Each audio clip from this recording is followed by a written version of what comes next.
ರಥಸಪ್ತಮಿ ಸೋಮವಾರದಿಂದ ಶನಿವಾರ ಸಂಜೆ 6 ಗಂಟೆಗೆ.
ಕನ್ನ ಉದಿತಿದ್ಯ ನಿನ್ನಂತೋಳ್ ಹೊಟ್ಟೆನಲ್ಲಿ ಯಾಕಾದ್ರೂ ಹುಟ್ಟಿದಿನೋ ಅನ್ನೋ ಕೋಪಕ್ಕೆ ಉದಿತಿದ್ಯಾ? ನನಗ್ ಕ್ಷಮಿಸ್ಬಿಡು ಪುಟ್ಟ. ನಿನಗ್ ಮುಖ ತೋರ್ಸೋಕ್ಕೂ ಯೋಗ್ಯತೆ ಇಲ್ಲ ನನಗೆ. ಅದಕ್ಕೆ ಈ ನಿರ್ಧಾರ ತಗೋತಾ ಇದ್ದೀನಿ. ನನಗ್ ಕ್ಷಮಿಸ್ಬಿಡು ಕನ್ನಮ್ಮ.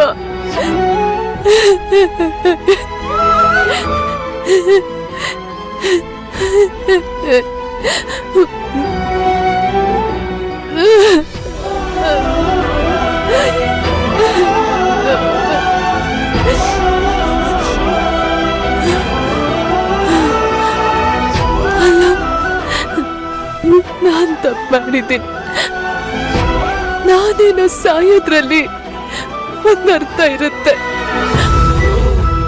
ಆದ್ರೆ ಯಾವ ತಪ್ಪು ಮಾಡದೆ ಇರೋ ನನ್ ಮಗುಗ್ ಯಾಕೆ ನನ್ ಶಿಕ್ಷೆ ಕೊಡ್ತಾ ಇದ್ದೀನಿ? ಕಾಲ್ ಜಾರಿ ಮಾಡ್ಕೊಂಡಿರೋ ಒಂದ್ ತಪ್ಪಿಗೆ ಶಿಕ್ಷೆ ಕೊಟ್ಕೊಳ್ಳೋದಕ್ಕೆ ಹೋಗಿ ಇನ್ನು ಪ್ರಪಂಚನೇ ನೋಡ್ದಲ್ಲೇ ಇರೋ ನನ್ ಕನ್ನಮ್ಮನ್ನ ಕೊಲೆ ಮಾಡಕ್ ಹೊರಟಿದ್ದೀನಲ್ಲ. ಇಲ್ಲ ಕಂದ, ಇಲ್ಲ, ನಾನ್ ನಿನ್ನನ್ ಕೊಲ್ಲೋದಿಲ್ಲ. ನೀನ್ ಯಾವ ತಪ್ಪು ಮಾಡಿಲ್ಲ. ನೀನ್ ಬದುಕ್ಬೇಕು, ಬಾಳ್ಬೇಕು. ನನಗೆ ಸಾವೊಂದೇ ಶಿಕ್ಷೆ ಅಲ್ಲ. ಈ ಸಮಾಜನ ಎದುರಿಸಿ ನಿನ್ನ ಸಾಕೋದು ಒಂದ್ ಶಿಕ್ಷೆನೆ. ನನ್ನ ಹಣೆನಲ್ಲಿ ಮದ್ವೆ ಆಗ್ಬಾರ್ದು ಅಂತ ಬರ್ತಿದೆ ಅನ್ಸುತ್ತೆ. ಅದಕ್ಕೆ ಹೀಗೆಲ್ಲ ಆಗ್ತಾ ಇದೆ. ನನ್ನಿಂದ ನಿನ್ ಜೀವನ ಹಾಳಾಗ್ಬಾರ್ದು. ಅದಕ್ಕೆ ಏನೇ ಸಮಸ್ಯೆ ಬರ್ಲಿ, ಏನೇ ಕಳಂಕ ಬರ್ಲಿ, ನಾನು ನಿನ್ ಜೀವನಕ್ಕೆ ಒಂದ್ ಅರ್ಥ ಕಲ್ಪಿಸ್ಕೊಡ್ತೀನಿ. ನಿಂಗೊಂದ್ ಬದುಕು ಕಟ್ಕೊಡ್ತೀನಿ.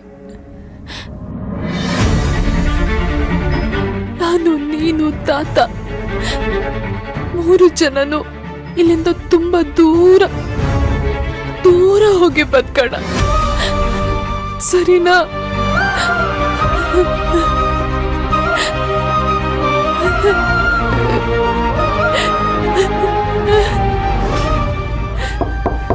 ಮೇಡಮ್ ರೆಡಿನಾ? ಹಾ, ಬಂದೆ.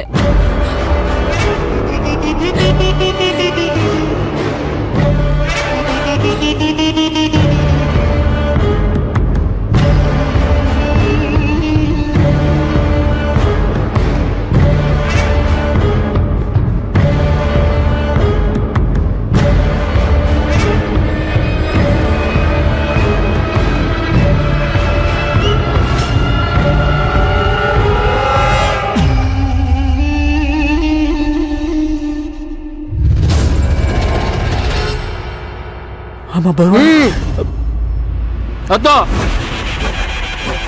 ಏನ್ ನೋಡ್ತಾ ನಿಂತ್ಕೊಂಡಿದೀಯಾ? ಹತ್ತೋ.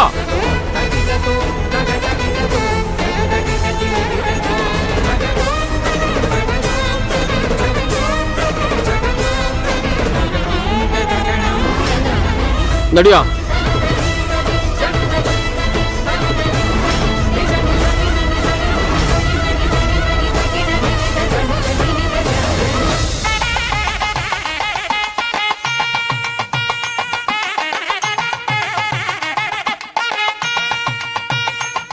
ಆಂಟಿ ನಾನ್ ಹುಡ್ಗಿನ್ ಕರ್ಕೊಂಡ್ ಬರ್ಲಾ?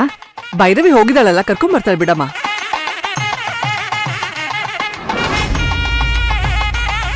ಯಾಕಮ್ಮ ಯಾಕೆ ಓಡ್ಬರ್ತಿದೀಯ? ಏನಾಯ್ತು? ಅದು ಈ ಲೆಟರು ರೂಮಲ್ಲಿ ಸಿಕ್ತು. ಲೆಟರ್ರಾ? ಕೊಡು ಇಲ್ಲಿ.